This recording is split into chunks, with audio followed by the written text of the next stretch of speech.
Welcome to my channel. Hello, so it's a wet and windy day outside, so I've decided to do some reviews on a few of the tools I own.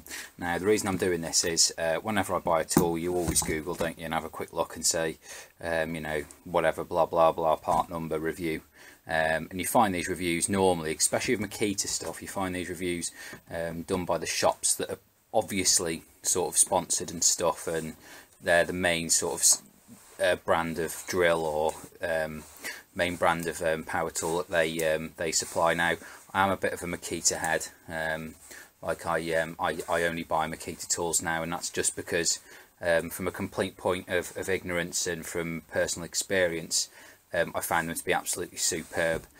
So this drill here is a HP457D. Now I bought this because it was on one of the main reasons was it was on special offer, and it came with an impact driver, which I'll review separately. Now I've had this drill now for a year and a half, and it gets used probably twice a week, to the point where I drain the battery almost probably twice a day. The reason being that I'm a very hands-on an active person in the garden and in the house. I've recently bought a house, and I'm using this all the time. So it's got two batteries, so like I say, I'd normally drain the one battery and put it back on charge and then just clip the other battery on. Now it has only got, it's an 18 volt lithium ion, and it's only got the one row. So inside these batteries there's an 18650 batteries in here. So the professional ones you see that are bigger, these ones don't advertise the milliamp hour on the sides, the reason being that they are quite low, but I'll go into that in a minute. Don't let it put you off. It is quite low, and the only difference between this one really and the other battery packs is there's two rows of the 18650s in those Makita drills. Now this one I find does me absolutely fine. Like I say, two of these batteries will get me through an entire day of work in the house, whether it's drilling floorboards down, or you know, just doing general DIY, or building something in the workshop, because I build quite a lot of stuff in my free time as well.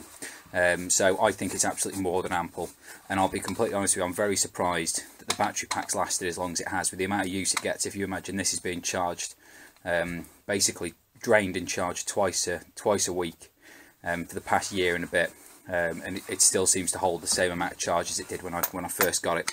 I imagine it'll just tail off all of a sudden towards the end and it will be no more, but so far really happy with it. It's got one of those chucks on it that they all have these days, where you just tighten it and loosen it by hand, which is good. You've got your normal drill, hammer, it's like an impact for driving in screws and stuff, and then you can change the torque on that, so where it'll bite, and it's really good, that is. Like I say, I have got an impact driver, but I'll use this one if I'm doing delicate work, because the impact driver will just drive things straight through if you're not careful, so it's good for that. The hammer feature, I'd say it's good for any kind of drill like this. In the grand scheme of things it's not very good, but none of these drills are, no matter what brand it is. I will be doing a review separately on my Makita SDS drill, but for a handheld one, it's fine. It's good enough. It'll get you out of a pinch, and that's about it really. 2 speed settings, which is I never change them. I always just have it set on 2, to be honest with you. And I can't think of any negatives with it. I use it all the time. You know, it's used and abused. You can tell by the look of it. It's covered in stuff. It's been thrown around the garden.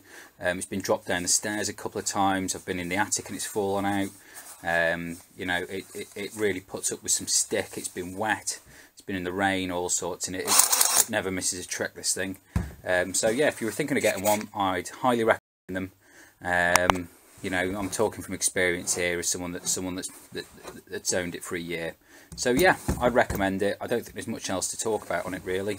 I can't think of any negatives really at all with it. Like I say, the hammer feature isn't the best, but that's on all these drills. It's not just this one, it's every drill. So the hammer feature is absolutely fine for what it is. And yeah, so there we go. Okay, thanks for watching. Cheers, bye.